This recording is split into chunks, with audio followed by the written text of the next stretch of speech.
My night has proceeded as normal. I went to the gym earlier and lifted weights for about an hour, picked up some groceries, then came back to my city apartment with plans to do some reading. A friend calls and asks what I'm doing on New Year's Eve. I reply that I'll probably just go downtown with a few friends and bar hop, nothing special. He wants to know if I'd rather share some of my 4-AcO-DMT with him and a few others. I tell him maybe and that he can use it in any case. I had only used a moderate oral dose, 20 mg, and a smallish intramuscular one, 8 mg, followed by 7 mg oral before. I knew that I wanted to be familiar with every side of this compound before doing it with anyone else, so I encapsulated 3 grams of Syrian Rue and swallowed it. A half hour later I dissolved 13 mg of 4-AcO-DMT in some caffeine-free soda and gulped it down. I wrote the following as it was happening for posting on a forum where everyone was curious about the effects of this compound in conjunction with an MAOI. 165 pounds male. T plus 0, 3 grams finely ground Syrian Rue taken in capsules. T plus 30, 13 mg 4-AcO-DMT taken in Pepsi. T plus 5, first alerts. T plus 10, walls are wavy, I feel disoriented. Quite ayahuasca-like in character but no nausea. T plus 15, still climbing, it's pretty smooth. My thoughts are still lucid, when the trip interferes with them is just because of the inherent distractions of the visuals etc. Patterning begins. I'm amazed that this kind of rush hasn't caused any nausea yet. T plus 25, it seems to have leveled off. The familiar good feelings are shining through now. Visuals are more ayahuasca-like than mushroom-like.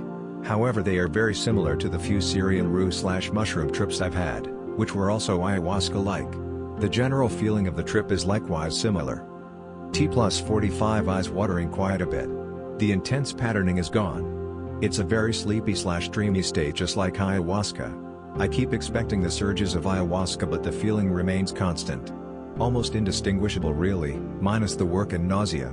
At this level it is perhaps slightly less immersing. The beauty of the pure chemical is I can just insufflate/swallow more. Theoretically this converts to psilocin in the gut, and psilocin has been shown to have extremely low neurotoxicity, less than caffeine by weight and by active dose if I recall correctly. What a gift. Merry Christmas.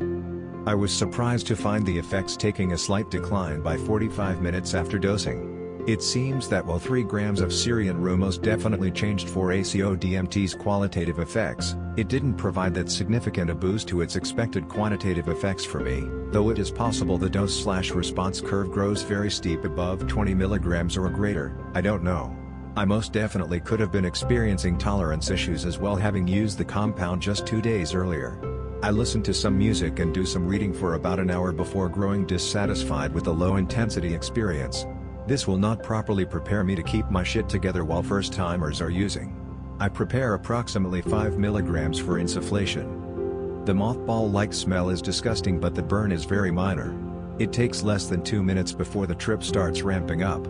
I also take 3 or 4 hits from some nuggets. Now that I'm in for the long haul I figure I'll start up a long movie, Lord of the Rings, The Return of the King. During the opening transformation of Gollum scenes I ask myself what the hell I'm thinking watching this. I need to take off my headphones and avert my eyes numerous times because the sounds and images seem to vibrate right through my body. After this I grow deeply immersed in the film. There is a very real sense of motion during the camera's flights over the film's immense landscapes and an active, story-making component to the trip that gives a richness to the characters and the environments I didn't experience when I first saw the film. On AMT. By now I can tell that the 5 mg insufflated has increased the effects by about 60%. It's about 40 minutes after insufflation and the 5 mg has been plateaued for at least 15 minutes. I feel a tinge of hunger and stop the movie so I can go to the kitchen. The least offensive thing I have in the refrigerator is a piece of pumpkin bread. It is very moist yet I can't seem to salivate. I put a small amount of milk in my mouth for assistance. As the bread absorbs the milk it expands, it feels alive and begins to tickle me as it crawls across my tongue. The idea that I am eating a piece of pumpkin bread alive is too much. I begin laughing, milk squirts from the corners of my smile and onto the floor. I rush to the sink and let the rest of the milk drain out past the bread. Damn, this is fun. It requires all my effort not to choke on the bread while taking gasps of air between manic fits of laughter. It takes over 2 minutes to finish the first bite. I am oddly proud of myself when I finally finish it all. I clean up and walk back toward the living room wearing an indelible grin. Something has shifted. I'm not in movie mode anymore. Some wondrous feeling is climbing my spine like a fast, flowering ivy. A sudden rush screams through me and I need to brace myself on the corner of the living room partition. I am being transmogrified into gleaming gold. Imagine having never consumed MDMA, and then being dosed with about 8 pills, only without the 105-degree temperature, heart attack, and terrible delirium. That's what I feel like. An impossibly intense emotional and physical pleasure is searing every cell in my body, each growing molten and radiating light. I suppose I should be afraid, but that thought seems too small to consider now. I make it to the recliner, but cannot focus on the movie. At this point the trip takes the form of a personal triumph, a ridiculously self-absorbed, self-satisfied affair the likes of which I have never before experienced. For the reader's sake, I'll try not to expound on personal details while still trying to communicate a very personal experience accurately. A deep, intense satisfaction with my life achievements and myself is felt. As a child I was weak, asthmatic, and emotionally sensitive. As a young teenager, I was nothing but normal. At 15 I began using psychedelics, pursuing what I perceived as fundamental knowledge, and training my body physically with the goal of strengthening every aspect of my being and living a life I felt was obliged of any person fully free to choose it. I have remained steadily engaged in all these pursuits and have made great progress. I have achieved most everything important I've expected of myself and have not quit working at where I've failed. Now, in the midst of this experience, I am both a spectator and a participant of that history. Not so much as in a narrative montage but as in a series of emotional and votive sensations. There is an overwhelming sense that this intense, guided self-scan is a confirmation of everything I've hoped I was doing but never fully believed, an affirmation from the depths of my unconscious that we are in harmony. I feel very still, though my breath has stuttered from this upwell of emotion and my hands are trembling. I have experienced much pleasure in 10 years of drug use, every major psychedelic, numerous research chemicals, dissociatives, MDMA, methamphetamine, cocaine, GHB, OxyContin, and various combinations thereof, including with sex, but it is this pleasure, now, that I can barely contain. Though my past, and more recent, experiences with 4-AcO-DMT were also quite emotionally and physically euphoric, they don't hold a candle to this. In addition to the phenomenal euphoria, the proceedings of this trip seem intricately and intimately ordered, planned, and purposeful, as though I am somehow orchestrating them myself. Suddenly I am very body conscious. I am fully relaxed yet I feel my left shoulder slump as though its sinew's been snipped. The other muscle groups begin following suit randomly, splashing down in surrender against the walls of my flesh. My head tips backwards and is caught and cradled by the top of the recliner. Whether by some overshadowed fear stemming from this personally unprecedented physical reaction or by the accelerating eruption of ecstasy I can barely stand, I start shaking still more violently. This is incredible, this is planned. This physiological event is now priming my body to accept some final beatitude, as though it is a sublime reflex penned onto the coil of my DNA by some divinely dizzy recluse, a lost footnote that contains the true climax of my plot. I lay broken, body and mind in tremulous submission. The final surge is now underway, a state of such perfect bliss I am denied the ability to doubt there can be greater. I am infinitely far from the void even as I lay my hands on it, bracing the brim and denying its thunderclap enclosure around me by sheer force of being. This is an exquisite dream, a supreme love that depends on nothing but the honest exercise of my own principles and my own choices. I recall just a few exclamations from these moments.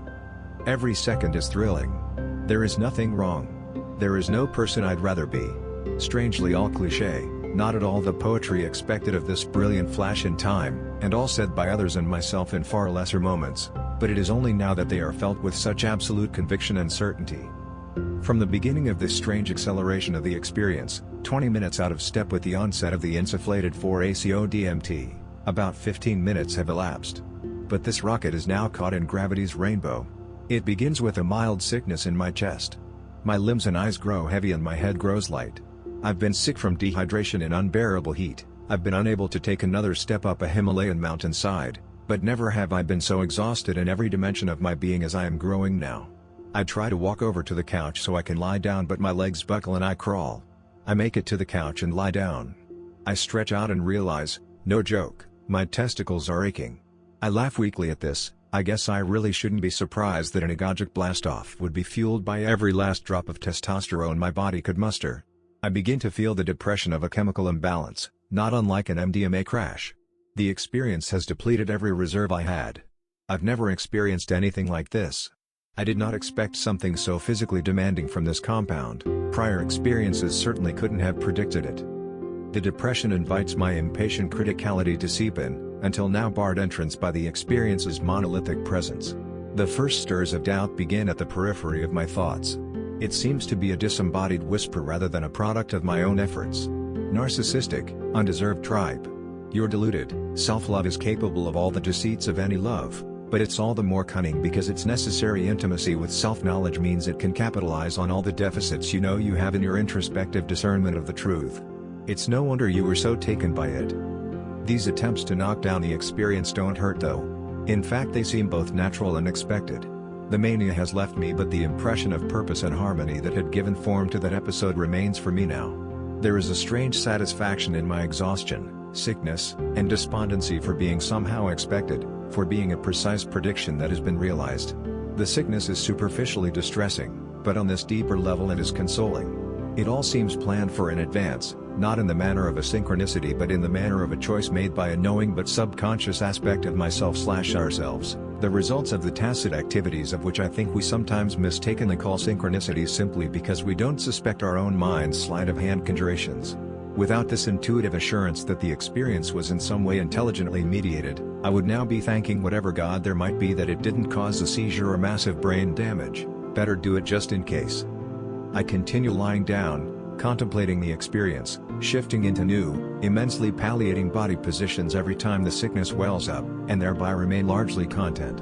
There were unique and powerful themes that ran through the experience, but what exactly happened here?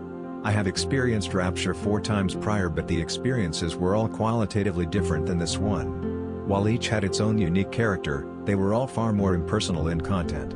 In their feelings and imagery they seemed to be an exalted extrapolation of my senses of beauty, mercy, gratitude, and innocence, whereas this experience was dominated by life-conscious harmony and spiritual self-love. Also, though they were all in their own way as blissful and intense as this experience, on some occasions inciting glossolalia and/or minor bodily possession, none of them were followed by the emotional and physical exhaustion ensuing from this one. There were no immersing visions here and no tears either, beautiful psychedelic imagery to be sure, but none of the transporting, supernatural revelations and exquisitely ethereal emblems that branded each of the others with that particular spectral fire. This wasn't spiritual rapture, it was a kind of self-actualization. This was the real-time impression I received during the experience, and it's being fleshed out now in reflection. It was true self-actualization, direct and immediate, the humanist's wet dream, and might be a personal and metaphysical affirmation of their theory if only it weren't so short-lived.